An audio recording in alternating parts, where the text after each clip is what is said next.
Adani enterprises, short term का नजरिया कैसा दिख रहा है सर? सर जी, एक तो देखिए कल सुप्रीम कोर्ट का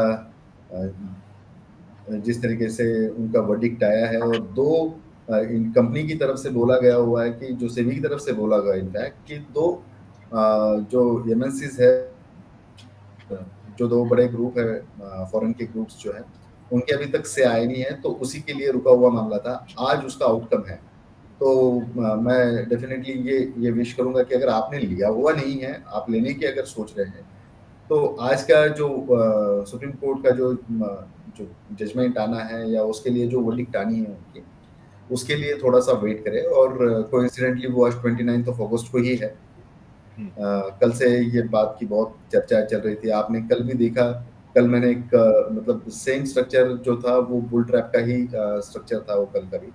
कल 3% ऊपर चल के 1.5% तक नीचे आया, फिर आज हम लोग देख रहे हैं उसके अंदर तो दोबारा तेजी नजर आ रही है। कभी ये लॉन्ग बिल्डअप की श्रेणी में जा रहा है, कभी ये शॉर्ट कवरिंग हो रही है इसके अंदर, कभी शॉर्ट बिल्ड्स हो रहे हैं। तो ये तीनों जो जोन में है ये घूम रहा है ये फिलहाल स्टॉक। तो मुझे लगता है कि थोड़ा सा हम लोग आज का दिन इसको अवॉइड करना चाहिए। कल या फिर आज वर्डिक्ट आने के बाद में इसके अंदर हम लोग देखते हैं कि करना क्या चाहिए। क्योंकि वो दिख रहा है काफी लोग इसके साथ में खेल रहे हैं बाजार के अंदर में, तो वो खेल दिखाई दे रहा है बाउंसिंग। अगर किसी ने 2544 के आसपास ले रखा हो पंकज जी, तो क्या सलाह देंगे? सर देखिए, अभी तक के जो रुझान है और जिस तरीके के बातें अदानीज के फेवर में आई हुई है, उससे कहीं नहीं लगता है कि अदानीज को कहीं तकलीफ होगी यहाँ पे।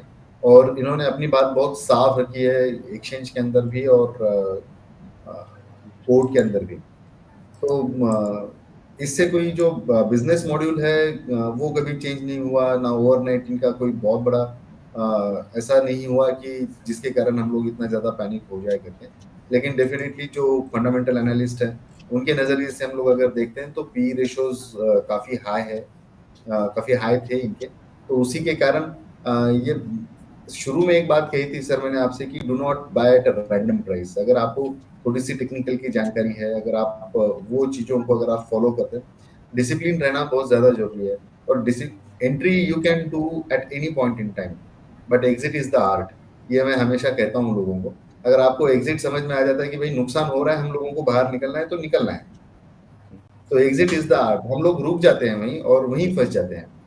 सो ट्रेडिंग साइकोलॉजी के साथ में होता है। एंड हाई बीटा स्टॉक है सर, तो मैं कभी अपने पोर्टफोलियो में इसका शुमार नहीं करता हूँ, क्योंकि ये निफ्टी 50 में आता है। तो फंड्स जो जो फंड हाउसेज हैं, जो इंडेक्स फंड्स के अंदर जो मेजर काम करते हैं लोग, तो उनको कंपलसरी हो जाता है कि वो लेना है। फिर वो पी रेशो देख के भी वो मना नहीं कर सकते उसको, तो क्योंकि वो इंडेक्स फंड्स वगैरह है, तो इस तरीके से चलाना होता है उनको। बहुत सारी चीजें होती है वो एक शो में 10 मिनट में कभी डिस्कस नहीं हो पाएगी, बट ओवरऑल मोमेंटम को ध्यान में रखे, और जो न्यूज फ्लो आ रहा है अभी मार्केट में, उसको रिस्पेक्ट करें जरूर। उसके बाद में डेफिनेटली डिसीजन लिया जा सकता है। जिनके पास में ऑलरेडी है, रखिए। रेट जरूर मिलेंगे, लेकिन कब मिलेंगे ये नहीं बता पाएंगे। ठीक, ये है राय अदानी